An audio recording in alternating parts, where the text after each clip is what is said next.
Yo, welcome to Coastal Connection and Embrace the Power. We have Sara Hurrle on here, a former female bodybuilder on the show. Me and Mike G gonna welcome you to the show. Thank you, guys. All right, so you're Thanks for hailing out having of me. Colorado. Oh yes, so you're hailing out of Colorado. How is the weather, my girl? Oh, what you talking about? It's 72 today. Come on. Got Tampa-like weather. Hey, so Sara, That's right. you transitioned from female bodybuilding and then you started fitness and I caught it on Instagram when you were doing things from home during COVID because everybody was searching for how to get a workout in. So let me ask you a question. How many years did you compete and what made you make a decision to transition to the fitness world and just be like the bomb you are with your website that we'll go over later and some links on how some people can reach out to you to get that virtual workout. So let me hear you. Oh, how many years did I compete? Man, I don't even know those things because I've been in the industry I've been in the fitness industry since I was 15 years old. I don't know. Wow. I think I started competing when I was 29. So I was no spring chicken. I'm 46 now. Truly, I would say just this last year, I've transitioned because I competed, I don't know, 10 or more years. Ended up third in the world, of course. I had my son. Third in the world. Third. Hey, right there you go. There you go, right there. So I ended up third in the world, but after not competing on stage, I still was I was hosting events across the world. So I kind of felt like my foot was still in the door, with bodybuilding and all of that. Just recently I really have had to bid goodbye to it and really make that transition as a 46-year-old mom and businesswoman.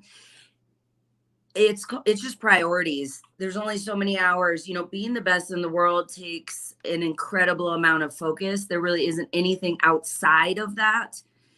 And truly, to be the mom that I want to be the businesswoman, to be someone that wants to, you at some point you want to take that spotlight and turn it on to others, and I had my time and I feel like I did fairly well. And now I want to really focus my energies on my son and, of course, the women that I work with. So sometimes you don't feel like working out, do you? Sometimes, do I always feel like working out? Yeah. Oh, no. I mean, you're a professional workout. I mean, sometimes. But we are human. And I think that's the important thing, right? This is more of 31 years of consistency, of ups and the downs, as a female as well. I think male, female, your body changes. What's important to you? I'm not going for the 6-pack right now. I'm knocking on the door of 50. That's not, what my goal is. And this is something I walk through with my clients as well. Because your definition of what health is and your priorities around that, the amount of time you're willing to spend, the sacrifices you're willing to make, those things change. And I remember when I had clients and I was in my 20s, right? And they would say, having ice cream, with my child was like a moment. And I was like, yeah, buckle down. I'm pretty hardcore when it comes to that. But, now with a 7-year-old son, that is very true. And I don't want to miss those moments. And, getting up, being depleted, all of that stuff. It's just not what is a priority to me anymore. And this is a conversation I have with my clients because I think it's important to think about as we get older or as your priorities change. What does health mean to you now?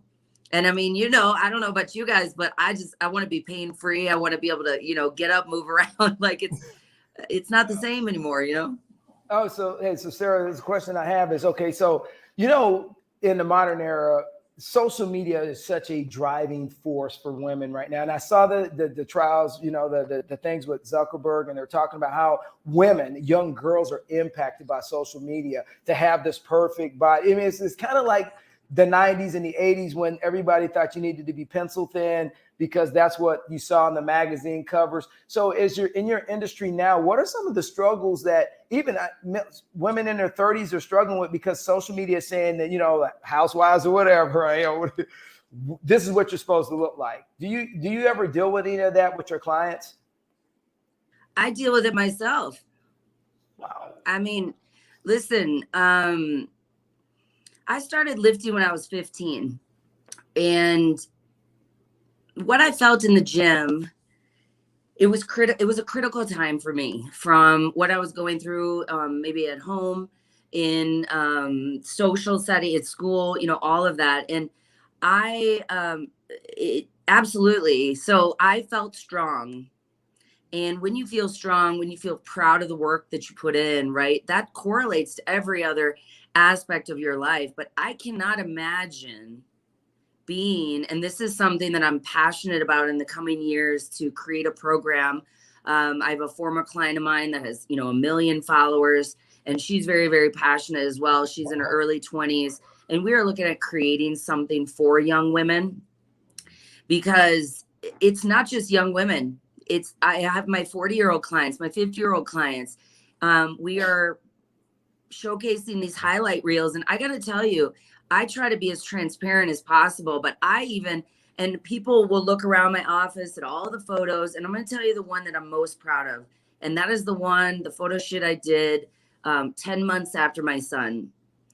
You can take all the competing, you can take all of that, but you know what? That was done as a mom. That was done on the confines of a balanced approach. I wasn't restricted. I wasn't miserable, right? I was raising my son. It was a new identity for me. So that's what I'm most proud of. And I do, it's challenging. I try to be transparent with some of the photos that I post, because people need to understand what is behind that. What is that person doing to get that? What does their life look like? I'm going to tell you, when I was competing, people in the locker room, I'd be in the locker room and they said, I want your body. I said, and every time I said, you don't. And they would be shocked. They're like, no, I do. I said, okay, right now I'm doing 2 hours of cardio a day. I'm lifting an hour and a half. Every single thing that I put in my mouth is weighed out. And quite frankly, I was eating way under what I should have been eating. Wow. I had no life. Every relationship I entered failed because I was a one-pointed focus. So absolutely, social media is negatively impacting people, their self-worth, what they believe is possible. I joke because I'm friends with Dolvet Quince, who was the trainer on Biggest Loser. I tease him all the time. I said, y'all screwed everybody up as far as what is realistic to lose, right, in a week. But social media is very similar. Right. It is the whole picture or the whole story or what is behind that image is not being told. And it can be very destructive. I don't care what age you are, but I definitely think in the younger, ages, it can be very challenging. It's challenging for me. Wow. Question. So I try to tell people this. Do you have to stay in the gym for 4 hours? Do I? No. People like to work out over and over and over hours, and I say 1 hour, 30 minutes maybe. Right now, absolutely. If you want to be the best in the world at a very extreme sport, that's not how we live, breathe, eat, everything. But right now, listen, I start my clients out at 3 to 4 days a week. It doesn't have to be every day. It has to be intentional. It also, I will often have clients, share, what do they want to look like? What do we want to achieve? Right. And I try to be very clear, clients, I don't know why this 125 with females is always a thing. I said, listen, I can get you there. This is what it's going to take. And often they're like, oh, okay, maybe 135, right? So I think, and back in the day, same thing. People would talk about walking and this, that. You have to find movement and that you enjoy that you're going to want to do, that where you're not going to hurt yourself. You know, it has to be bigger.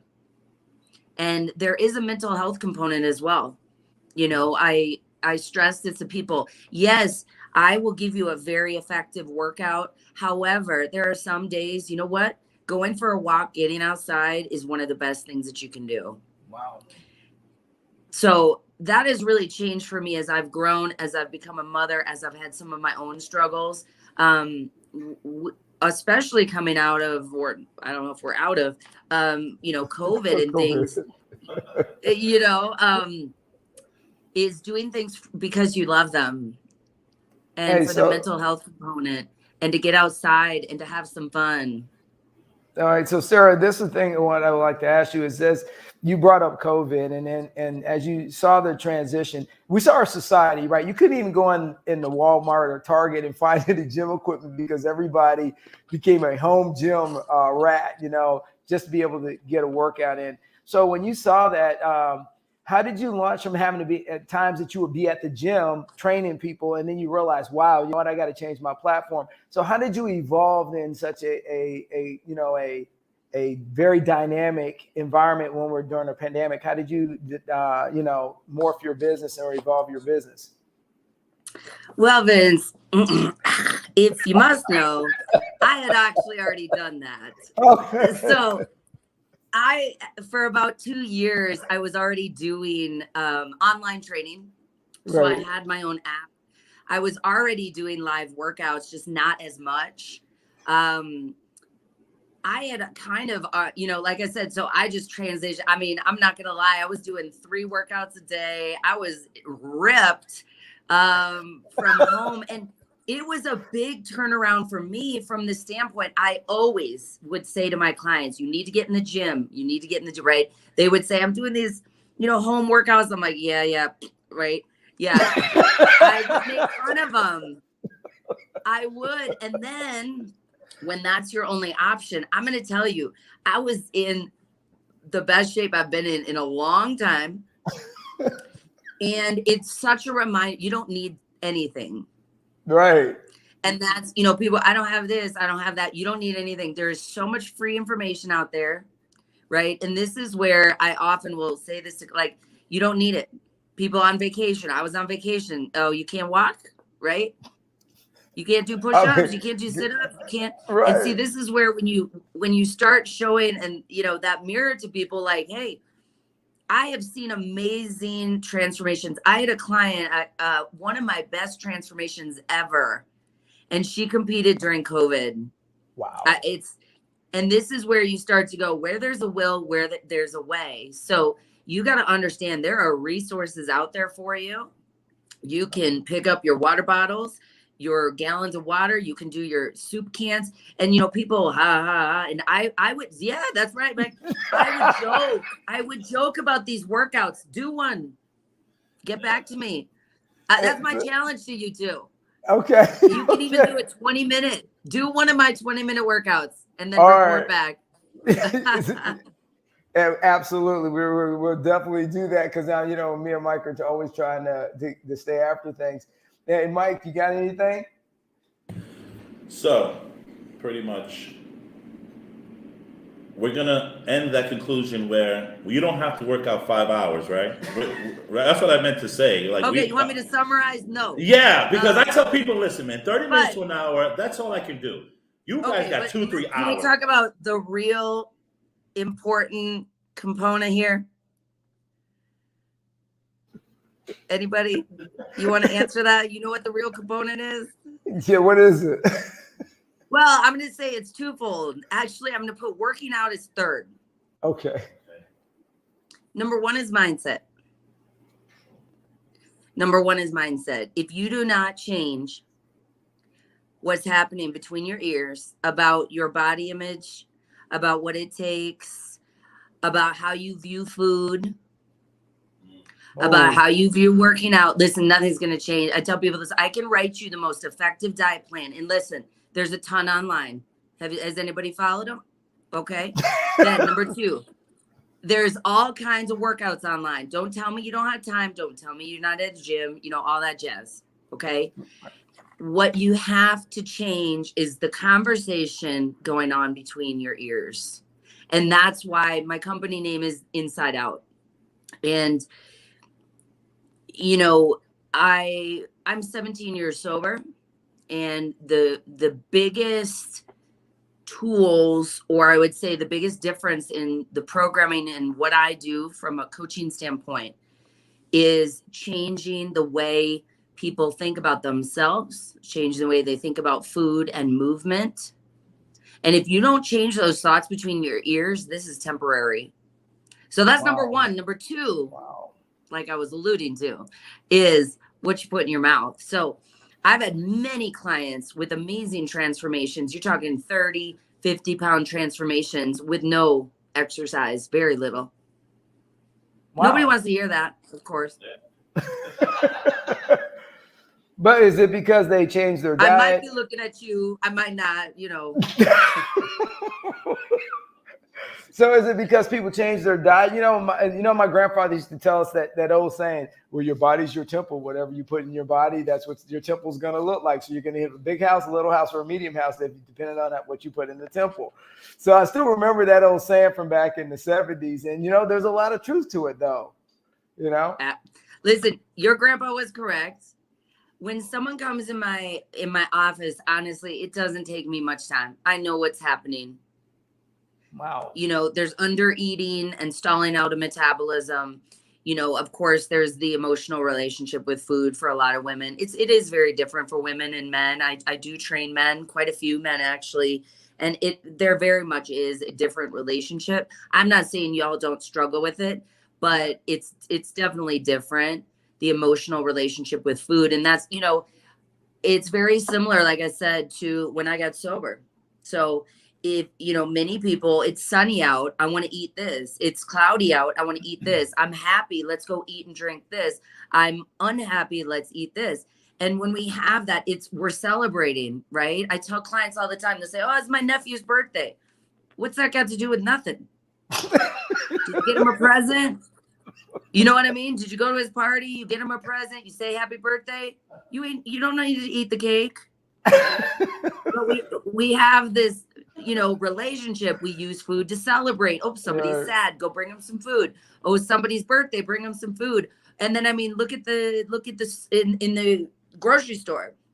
Oh, yeah. Right? I mean, they take down the candy from Christmas or, you know, Halloween, then we got something else, and we got something, you know, it never ends.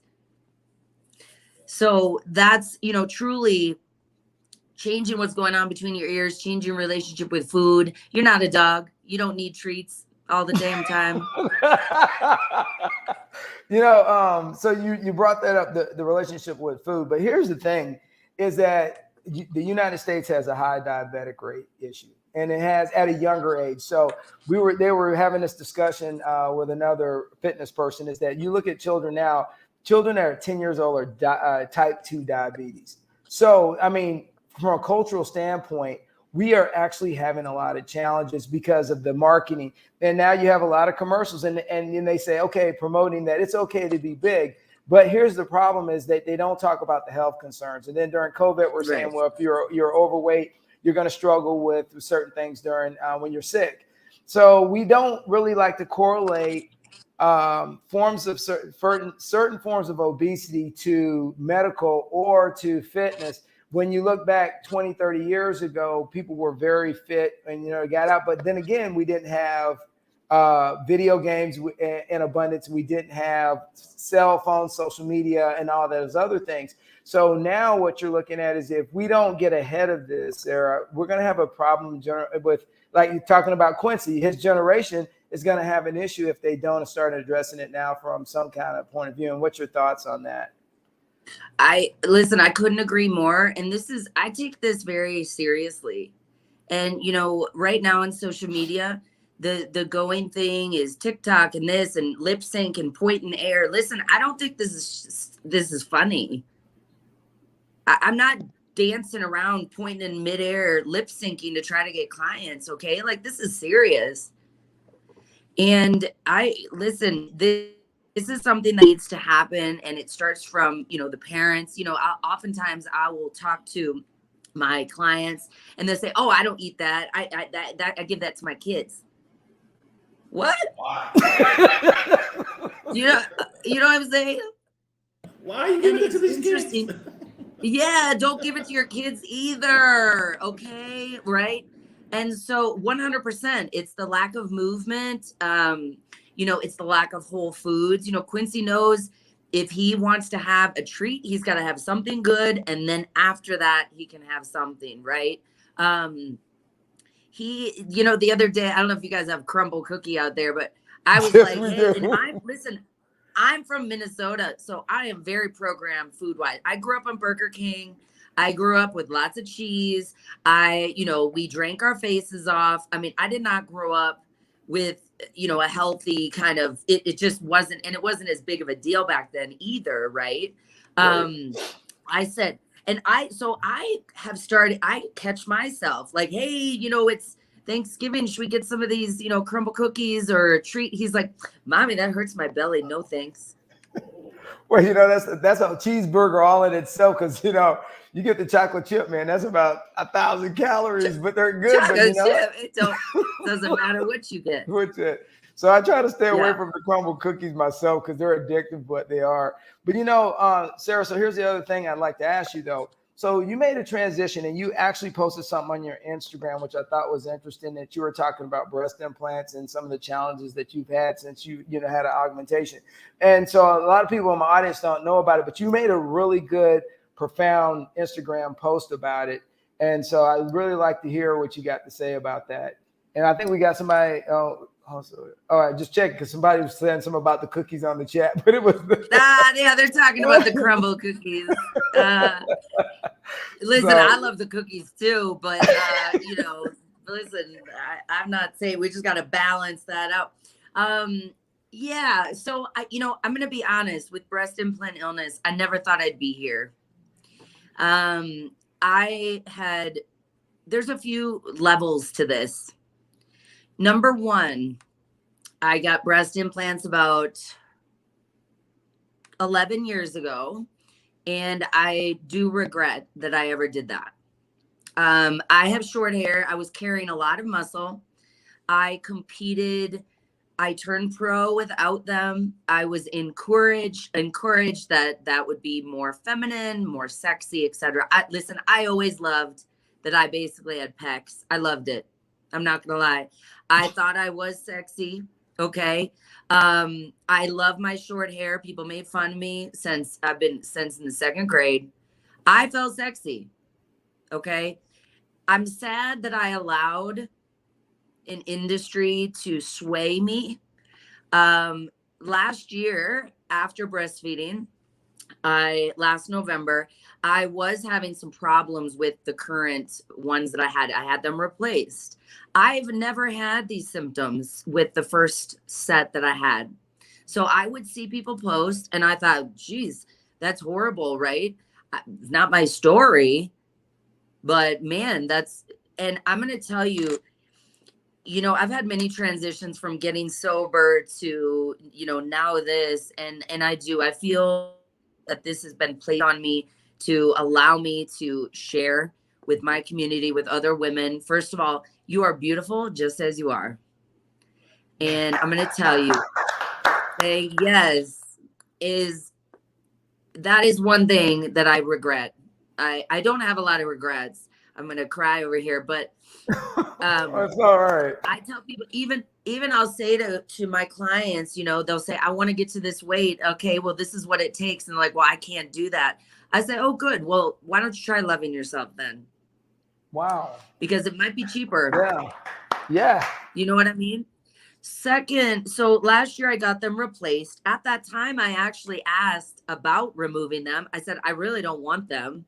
I was kind of encouraged, like, of course you do. You're in the industry, kind of like, what would that look like, kind of thing, right? So I got them replaced. If you can look back to photos from that time, I was in the best shape of my life at 45 years old. Wow. And jumping around in my living room with some dumbbells, no joke. And so I got them replaced.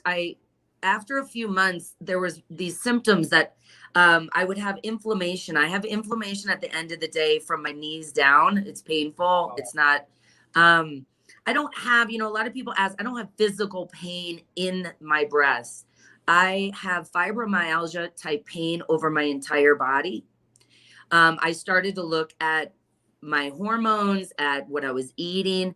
There are certain things I've cut out caffeine. I mean, if I need support on anything, it's that. I can't do coffee because it's like neurological. It just amplifies the pain. It makes it worse.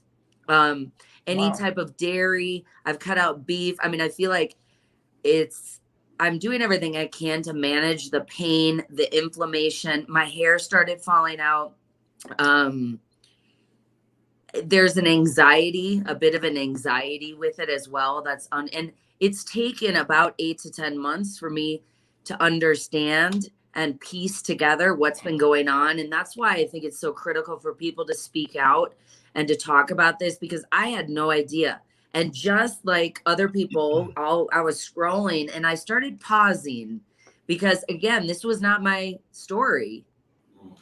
And thankfully, other women are sharing this information, and I think sometimes when we share this, people think we're trying to be whistleblower. We're trying to help other people that are struggling that maybe don't understand. Because I was pulling out my hair, but trying to figure out, I was looking at everything.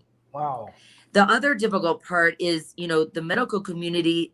This is what I don't quite understand. So I signed 42 pages talking about the risks from breast implants. I'm not blaming anybody. Okay. However, I signed 42 pages with all the risks, and now you're telling me they don't believe in breast implant illness. Wow. Say what? That doesn't add up. So, yeah. So and I will be, it's been challenging. I am in an industry that is based off what you look like. I'm 46. I'm not 26 anymore. Right. And then to have this on top of things has been challenging. It's also challenging to not know exactly what's going on, to kind of feel crazy, to have to kind of piece all this together. So. Yeah, and you brought up a great point that this industry is about how you look. And so that's I think that is the driving force, and one of the hardest things that people don't understand is as you are in the fitness, everybody goes, well, you have to have a certain look. But I don't know if people realize the hours and time and dedications it takes to keep that look. And I feel bad for the younger generations because I see a lot of challenges on it. So before we wind this down, I'd like to is there any advice you would like to give out to women in general over your journey and your travels? Because me and Mike have had a great time talking to you, but we definitely want to hear what advice you could give to before we depart. The biggest thing that I do in my coaching is daily check-ins, weekly check-ins, monthly check-ins. It's very important to check in with yourself. What am I doing? Is this aligned with who I am, with what I believe in, with where I'm headed? And the more you can do that, it really is an internal approach. I believe women know more than they think they do, but the noise of it all gets very loud. It gets very loud and we get very lost, and it's pausing and looking within and starting small, make a few choices right here and there. Continuing, never giving up. Yes. I've had many ups and downs in this journey. So staying strong and continuing to just keep getting up and doing the best that you can each day, and aligning with what believes and what feels right to you. Awesome. Mike, you got anything, man? Hey, it's the truth, Sarah. You're very on point with a lot of things you're saying. I love it. You got to believe in yourself. You got to put that work in if you want to see what's going on. But sometimes we have brick walls in front of us, and you don't know what's going on in here with people. So you're right. Yeah, it's like a broken puzzle, and you're trying to put the pieces together. But that was real. Yeah, fitness is much more than just the external, and Correct. I will say on social media, there are some people, they're really trying to be transparent with it, and I really applaud those particular folks for sure.